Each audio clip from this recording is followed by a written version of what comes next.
Loving a dog is never wrong, but sometimes that very love can hurt them without us even realizing it. Stopping what's wrong is the first step toward doing what's right, because even those who give their whole heart to a dog can unintentionally make mistakes. Not out of neglect, but simply because they haven't truly seen the world through that little one's eyes. Just one small action, repeated day after day, can silently break a tiny heart without anyone noticing. No matter how deeply we love, there are moments when we unknowingly cause pain, like hugging too tightly in a burst of joy, scolding out of fear, or walking away without turning back. Have you ever wondered, are you loving the right way, or just the way you want to? If someone is still here, listening to these words, it means they're ready to do better. Not to become perfect, but to understand more, be more patient, and learn how to love in the way a dog truly needs. So let's start with the smallest things, the ones that seem harmless, but can change the entire world of a little soul just waiting to be understood. Have you ever felt so sad that all you wanted was to sit quietly in a corner, without speaking, without smiling, and then, suddenly, a little nose touched your hand, and a pair of round eyes looked at you, full of gentle concern? That wasn't a coincidence. Dogs sense human emotions in ways we sometimes don't even realize ourselves. A study has shown that when you look into your dog's eyes and allow yourself to truly open up, both you and your dog release oxytocin, the hormone that creates feelings of trust and emotional bonding. So don't hide your bad days. Don't pretend to be fine just because you think you need to be strong. Because maybe all your dog really wants is simply to sit beside you in silence. And sometimes, that's the gentlest form of healing, one that doesn't need to be spoken aloud. In those quiet moments, their eyes are always on you. Not loud, not rushed. Just a warm, deep, and honest gaze, so sincere it might catch you off guard. Have you ever felt like someone was watching you, then turned around and saw those eyes still there, never looking away? That's not random either. Dogs use eye contact to create emotional connection. And once again, oxytocin is quietly at work. Every time you meet their gaze, an invisible thread is being tied a little tighter between two souls. Don't look away. Don't underestimate that moment. Take a few seconds each day to look into their eyes, not to command or ask for anything, but simply to say, "We're here, together." Just one look can create something magical in a dog's heart. And when hearts are connected, the body begins to speak in its own way. Walking the dog is something most of us do daily.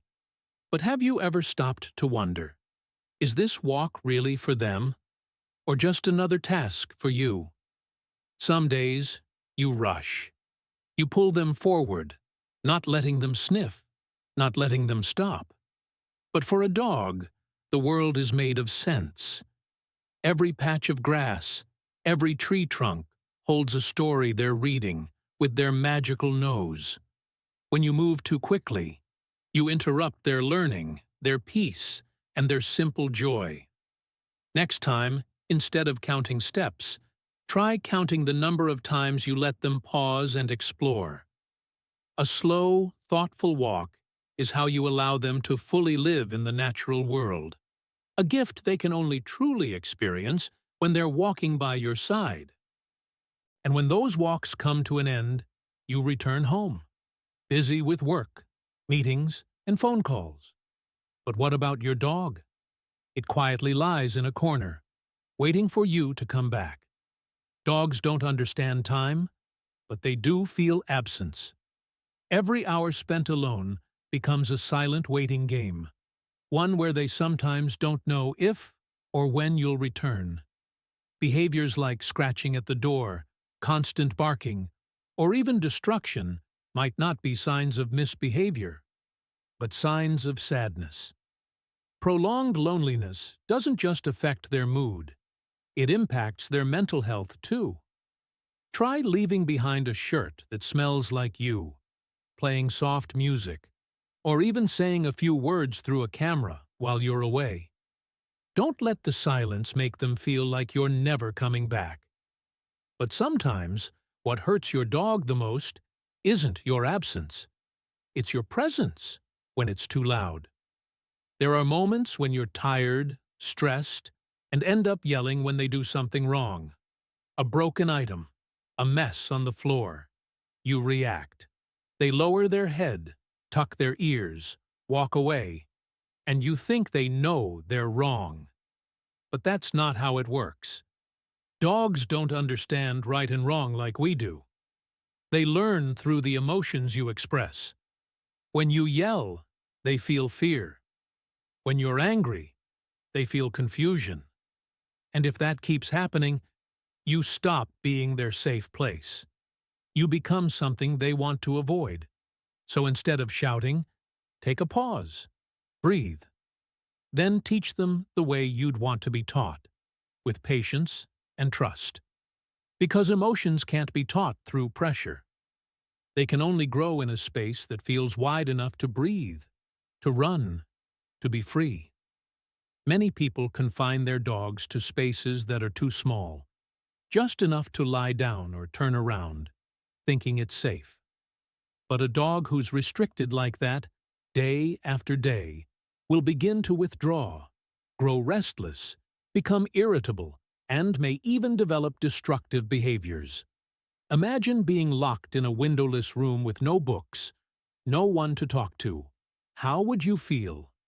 Create a richer living space for them, a window to look out from, a few rotating toys, a soft spot to lie on, and a cool place to rest. It's not just a place to stay, it's their little world when you're not around. And when you step into that world, don't force your love onto their body. Not every touch is affection. Sometimes you stroke their head, and they turn away. You pet their back, and they flinch.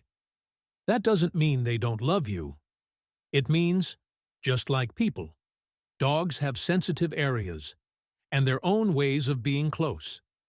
Many dogs don't like being touched on the head, ears, or paws, but may love gentle strokes on the side of the neck or behind the ears. Pay attention to how they respond. A soft tail wag, a deep sigh, or a relaxed gaze.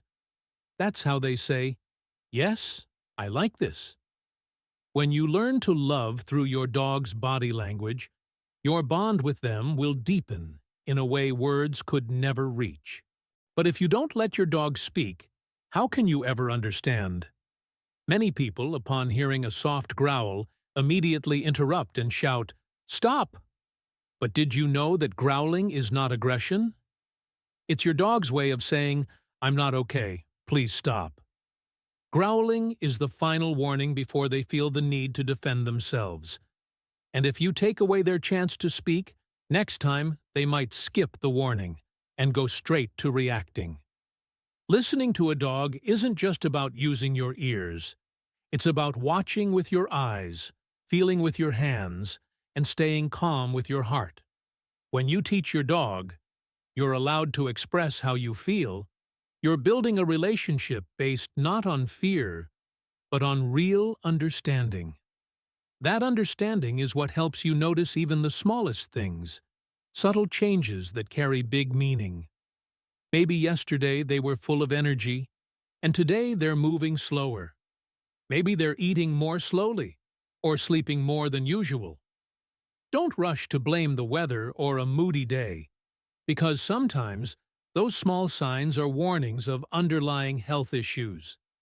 Hypothyroidism, joint pain, or even depression. A dog can't say, "My back hurts," but they might start to walk slower. They can't say, "I feel tired," but they'll lie down more. Watch closely, track the changes over time, and never hesitate to ask your vet. Because in that silence, your dog might be asking you to notice something that really matters. And sometimes, the change doesn't come from behavior, but from the very thing you put in their bowl. You love them, so you want to let them try new foods, explore new flavors, or maybe the ad was just really convincing. But dogs aren't like humans. Their digestive systems don't handle sudden changes well. Just one quick switch in food can lead to diarrhea, gut imbalances, or a loss of healthy bacteria. Any change needs to happen slowly, over 5 to 7 days. Let their body adjust, like you gradually get used to a new dish, rather than being forced to eat an entire plate. And remember, food is the foundation of health. Every time you fill their bowl, you're choosing their future, whether that's comfort or stomach pain. But even if you feed them right, there's still something more important: your presence. Many people overlook how dogs express longing because it's not like humans. They don't call or text. They just stand there at the door when you leave. They lift their head every time they hear a familiar engine. They lie quietly at your feet while you work. These small gestures are their way of saying, "I need you." And if you don't respond, not with snacks or toys, but with eye contact, a word, or just a gentle touch, over time, they'll learn to be silent. Not because they've stopped loving you, but because they think you've stopped needing them. Don't let silence become the space where two souls quietly drift apart. And if you've ever said, "I'll start training him tomorrow," you're not alone. A lot of people postpone basic training, thinking, "I'll wait until he's older," or "It's not urgent yet." But bad habits don't wait for you to be ready. They form every time you let your dog jump on guests, pull at the leash, or scratch at the door for food. Training isn't about controlling your dog. It's about building the connection between you and them. Start with the simple things. Come here, sit, wait, and you'll see. The magic isn't in the commands. It's in how both of you begin to understand each other without needing words. A relationship with structure, with trust, and full of love. But don't let training, or anything else, make you miss the quiet moments, the soft gestures, the signs of sadness. One day, you come home, and there's no bark to greet you. You look around and see them lying in the corner, eyes not lighting up like they used to. You think, maybe they're just sleepy. But what if they're truly sad? Canine depression is real. And unlike us, they have no way to explain it.